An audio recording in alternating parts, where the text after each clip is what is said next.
ከዚህ በፊት የህብረተሰብ ጤና አደጋ ቁጥጥር መረጃ የመለዋወጥ ሂደት በተበታተነ መንገድ ሲከናወን ነበር። አሁን ላይ ግን ይህንን ለማስቀረት የሚረዳ የህብረተሰብ ጤና ኢንስቲትዩት የህብረተሰብ ጤና አደጋ ቁጥጥርን ለማዘመን የሚረዳ ዲጂታል አሰራር ተግባራዊ አድርጓል።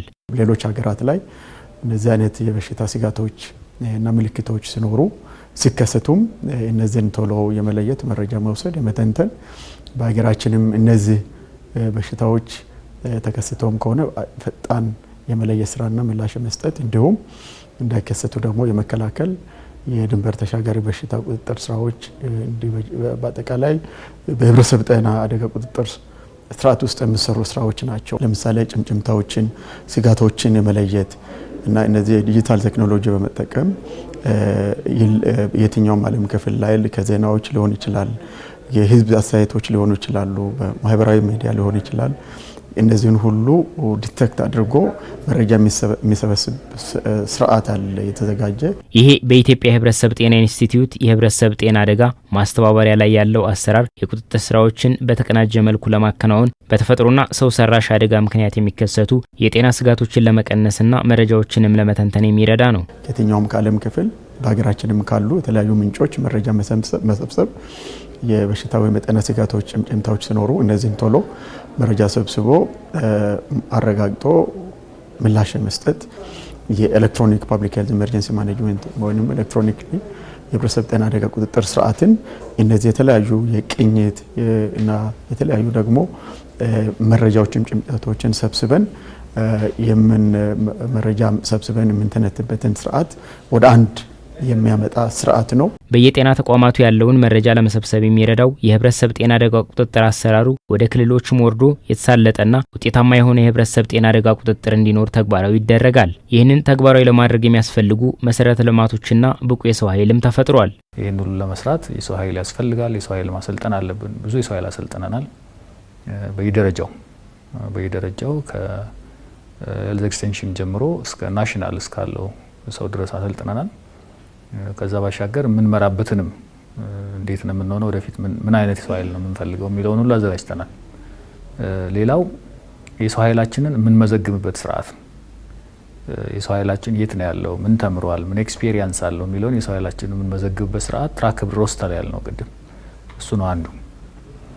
ስለዚህ የሰው ኃይላችን ከተለያዩ ባለሙያዎች ከተለያዩ ሴክተሮች ያሉበት ምላሽ የሚሰጥ ባለሙያ የሆነ ነገር ከተከሰተ በ24 ሰዓት ውስጥ ደርሶ አስፈላጊውን ነገር ማድረግ የሚችል ባለሙያዎችን አሰልጥነናል። አሁንም ለዛም ይሆን ሃይሊ ኳሊፋይድ የሆኑ ባለሙያዎችን በማሰልጠን ላይ ነው የምንገኘው። ኢንስቲትዩቱ በአመራርና አስተዳደር በሰው ኃይል ልማት የመረጃ ስርዓትን መሰረት አድርገው የሚሰጡ ውሳኔዎችን የፈጠራ አቅምን ለማሳደግ ትኩረት ሰጥቶ እየሰራ ነው። ወረቀት አልባ አሰራሩ እንደ ሀገር የተቀመጠውን የዲጂታላይዜሽን እቅድ የሚያሳካ እንዲሁም ቴክኖሎጂን በመጠቀም የህብረተሰብ ጤና አደጋ የሆኑ የተለያዩ ችግሮችን ለመከላከል አቅም የሚፈጥር መሆኑንም የኢንስቲትዩቱ ዋና ዳይሬክተር ዶክተር መሳይሉ ጠቁመዋል። የህብረተሰብ ጤና አደጋ ቁጥጥር የቅኝት ስራዎቻችንን የምላሽ ስራ እንዲሁም የድንበር ጤና በተለይ የተጓዦችና ድንበር ጤና ላይ የምንሰራቸው የድንበር ተሻጋሪ በሽታ ቁጥጥር ስራዎች አሉ። በየብስ መግቢያና መውጫ ኬላዎች እንዲሁም በዓለም አቀፍ አየር ማረፊያዎችም የምናደርገው የበሽታ ቅኝትና የልየታ ስራዎች አሉ። ሪፖርት የማድረግ የምላሽ ስርዓቶችን ወደ አንድ ሰብስቦ ለውሳኔ ሰጪ አካላትን በየደረጃ ላለው አመራር በተደራጀና በተቀናጀ ሁኔታ የመረጃ ልውውጥንም የመተንተንም ውሳኔ መስጠትንም አቅም የሚፈጥር ስርዓት ነው።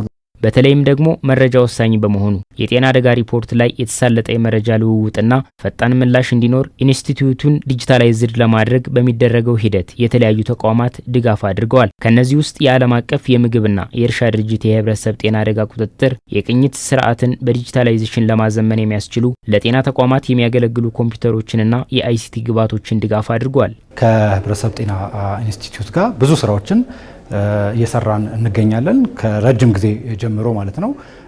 እንግዲህ በጋራ ከሚያስተሳስሩን ነገሮች አንዱ የዋን ሄልዝ ወይም ደግሞ የአንድ ጤና የሚባለው ዋና ሜጀር ኤሪያ ነው። የህብረተሰብን የጤና ችግር ለመፍታት የሚሰሩ ስራዎች አሉ። በዛ ላይ አብረን እንሰራለን። በተለይ ከእንስሳ ወደ ሰው የሚተላለፉ ከሰው ወደ እንስሳ የሚተላለፉ ዞኖቲክ የምንላቸው በሽታዎችን በምንሰራበት ጊዜ ከኢትዮጵያ ፐብሊክ ሄልዝ ኢንስቲትዩት ጋር በጋራ በመሆን የአሰሳና ቅኝት ስራዎችን፣ የበሽታ ፍንዳታ፣ የላቦራቶሪ ካፓሲቲ ወይም ደግሞ የላቦራቶሪዎችን ማጠናከር ስራዎች ላይ በአንድነት የምንሰራባቸው ሁኔታዎች አሉ።